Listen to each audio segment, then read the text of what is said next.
and everyone.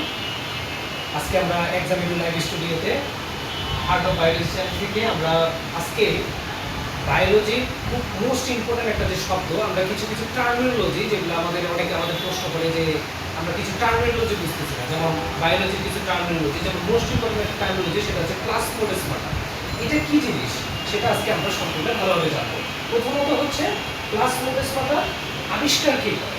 এটি আবিষ্কার করেছেন এডওয়ার্ড ট্যাঙ্গেল সর্বপ্রথম 1879 সালে প্লাজমোডেসমাটা আবিষ্কার করে। এটা আমরা দেখতে পাই। এরপরে হচ্ছে এই শুক্রনালীটির নামকরণ করেন 1901 সালে এডওয়ার্ড স্টিসবার্গার। এখানে কিন্তু একটা মোস্ট ইম্পর্টেন্ট বিষয় আছে যেটা আমরা সবাই ভুল করে থাকি। সেটা কি জিনিস? আবিষ্কার কিন্তু করেছেন এডওয়ার্ড ট্যাঙ্গেল। এটা কিন্তু মনে রাখতে হবে, যেটা কিন্তু আমাদের বোর্ডের এমসিকিউতে যখন আসে তখন কিন্তু আমরা অনেকে ভুল করি, এবং আমাদের বোর্ডের এমসিকিউ কিন্তু আমাদের এই সারটাও কিন্তু আমাদের আসে যে 1879 সালে কে আবিষ্কার করেছেন? Edward ট্যাঙ্গেল plasmodesmata. আর নামকরণ কে করেছেন সেটা খেয়াল রাখতে হবে। নামকরণ করেছে কিন্তু বিজ্ঞানী স্টিসবার্গার। সেটা আবার কত সালে? 1901 সালে। দুটি কিন্তু আলাদা জিনিস, যে প্লাজমোডেসমাটা আবিষ্কার হয়েছে 1 সালে, আর স্টিসবার্গার তিনি আবিষ্কার করেছেন 1901 সালে। হচ্ছে প্লাজমোডেসমাটার নামকরণ করেছেন। নামকরণ এক জিনিস আর হচ্ছে আবিষ্কার করা আরেক জিনিস, দুটো কিন্তু ডিফারেন্স, আমাদের এটা মনে রাখতে হবে। এখন আমরা আরেকটা জিনিস খেয়াল করার চেষ্টা করবো, প্লাজমোডেসমাটা এই জিনিসটা উদ্ভিদে প্লান্টে কি কাজ করে? যোগাযোগ ও পরিবহন। যোগাযোগ ও পরিবহন এই জিনিসটা কি, এখন এটা আমরা ভালো করে জানতে হবে। প্লাজমোডেসমাটা যোগাযোগ ও পরিবহন কিভাবে ভূমিকা পালন করে? আয়ন হিসেবে। আমরা জানি যে উদ্ভিদ মাটির নিচে লবণগুলো, যে খনিজ লবণগুলো যে আছে সেগুলো কি হিসেবে শোষণ করে? আমরা জানি আয়ন হিসেবে শোষণ করে। সেই আয়নগুলো যে শোষণ করে, সেই আয়নের শোষণ করার মধ্যে যেমন আমরা সবাই জানি, যেটা আমাদের মোস্ট ইম্পর্টেন্ট এমসিকিউ, অনেকবার এমসিকিউ আসে, সেটা দ্রুত গতিতে যে আয়নটা শোষিত হয় সেটার নাম কি? সেটা হচ্ছে আমাদের potassium plus and nitrate minus. এই দুটি আয়ন কিন্তু উদ্ভিদ দ্রুত গতিতে শোষণ করে, সেটা কিন্তু প্লাজমোডেসমাটার সাহায্যে। কারণ কেন? দ্রুত গতিতে শোষণ করার জন্য তার একটা বিশাল পরিমাণ হেল্প প্রয়োজন, যেটা একটা মেমব্রেন সাপেক্ষে তাকে হেল্প করতে পারে। এটা আমাদের সবচেয়ে গুরুত্বপূর্ণ বিষয়। আর ধীর গতিতে যেটা শোষিত হয়, ধীর গতিতে দুটি আয়ন শোষিত হয়, একটা হচ্ছে ক্যালসিয়াম 2+, আর একটা হচ্ছে সালফেট 2-। এই যে দুটি আয়ন, এই দুটি আয়ন ধীর গতিতে এবং এই দুটি আয়ন হচ্ছে দ্রুত গতিতে কিন্তু শোষিত হয়। সেটা কিন্তু হেল্প করে হচ্ছে যোগাযোগ এবং পরিবহনে কে? প্লাজমোডেসমাটা। এটা আমরা জানলাম।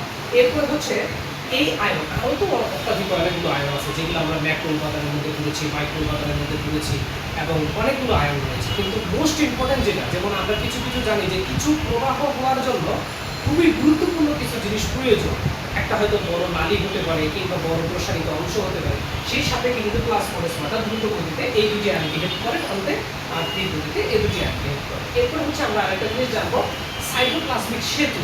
প্লাজমোডেসমাটা সাইটোপ্লাজমীয় যে অঙ্গাণুগুলো রয়েছে, আমরা যেগুলো জানি যে সাইটোপ্লাজমীয় অঙ্গাণুগুলো যেমন রয়েছে কোষঝিল্লি, নিউক্লিয়াস, তারপর হচ্ছে কি গলগি নলি, সিস্টার্নের মধ্যে ভেসিকল রয়েছে, এই সকল যে উপাদানগুলো সেগুলো সাইটোপ্লাজমিক সেতু বন্ধন, অর্থাৎ সাইটোপ্লাজমের যে প্রবাহটা, সেই প্রবাহটা ধরে রাখতে কিন্তু সাইটোপ্লাজমিক সেতু প্রয়োজন। সেই সেতুটা কিন্তু তৈরি করে প্লাজমোডেসমাটা আয়ন শোষণ করার ক্ষেত্রে কিংবা কোনো প্রবাহ তৈরি করার ক্ষেত্রে। এটা গেল 2 নম্বর। এরপর হচ্ছে সিমপ্লাস্টিক বন্ড। এটা হচ্ছে আমাদের মোস্ট ইম্পর্টেন্ট। এটা হচ্ছে আমাদের ত্রিভুজটা, যেটা সম্পর্কে আমাদের বলে এমসিকি এবং সিকি দুটোই কিন্তু থাকে। কিরকম? সিমপ্লাস্টিক জিনিসটা কি? এটাও কিন্তু একটা বায়োলজির মোস্ট ইম্পর্টেন্ট টার্মিনোলজি, যেটা কিন্তু আমরা অনেকেই জানি না। একটা প্লান্টের মূল থেকে পাতায় পর্যন্ত যে খাদ্য কিংবা কোনো সঞ্চয়ী উপাদান কিংবা কোনো কোষের উপাদান প্রবাহ হওয়ার জন্য কিংবা যাওয়ার জন্য যে প্রক্রিয়াটা অবলম্বন হয় বা যেটা প্রয়োজন হয়, সেটাই হচ্ছে আমাদের সিমপ্লাস্টিক গতিপথ বা সিমপ্লাস্টিক পথ। সেটা হ্যান্ডেল করে কিন্তু সিমপ্লাস্টিক।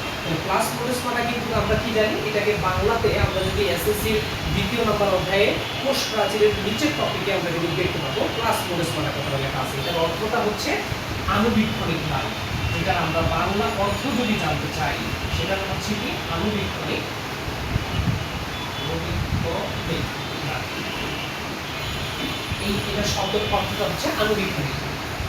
তাহলে আণুবীক্ষণিক নালী কিন্তু এত ছোট হওয়ার সত্ত্বেও আমরা কিন্তু দেখতে পাচ্ছি তার মধ্যে যোগাযোগ পরিবহন হচ্ছে, আয়ন শোষিত হচ্ছে, সাইটোপ্লাজমের মতো যে সেতু বন্ধন সেগুলোর মধ্য দিয়ে যাচ্ছে, এবং সিমপ্লাস্টিকের মতো এত বিশাল একটা প্রবাহ সেটাও কিন্তু আণুবীক্ষণিক নালীর মধ্য দিয়ে সম্পন্ন হচ্ছে।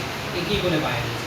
ঠিক আছে কিনা? বায়োলজি কিন্তু মোস্ট ক্রিয়েটিভ একটা জিনিস, মানে বুঝলে এবং কনজারভেটিভ থিম করলে অনেক ভালো লাগে। তো আমরা কিন্তু জিনিসটা কি দেখতে পাচ্ছি, আণবিক নালী মানে কি, আণবিক নালী মানে অনেক সূক্ষ্ম একটা নালী, কিন্তু এত সূক্ষ্ম নালীর মধ্য দিয়ে এই জিনিসগুলো কিন্তু প্রবাহিত হচ্ছে। তার বিজ্ঞানী এখানে এডওয়ার্ড ট্যাঙ্কেল কতটা গুরুত্বপূর্ণ ভূমিকা পালন করছেন, আর স্ট্রেসবার্গের কতটুকু গুরুত্বপূর্ণ ভূমিকা পালন করছে, এই জিনিসটা উদ্ভিদের ক্ষেত্রে আবিষ্কার করে তা কিন্তু আমরা আজকে একটা সম্পর্কে জানতে পারলাম। এটা গেল এক নম্বর। এখন যদি আমি তোমাদেরকে একটু এই ইয়েটা যদি আমি দেখাই দিই, এটার সাপেক্ষে এইখান থেকে আমরা ক্লাস ফোরেসমাটা যে অংশটা আমরা দেখতে পাচ্ছি,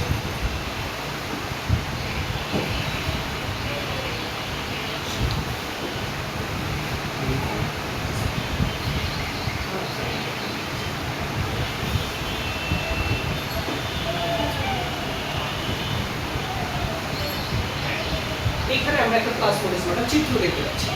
এই ক্লাস ফোরেসমাটার চিত্রটা কি, এই যে এইখানকার প্রবাহটা যদি আমরা খেয়াল করি, এই যে প্রবাহ, এখানে যে প্রবাহটা আমাদেরকে একটু বরঞ্চ একটু হেল্প করছে আমাদেরকে একটা জিনিসটাকে দেখতে।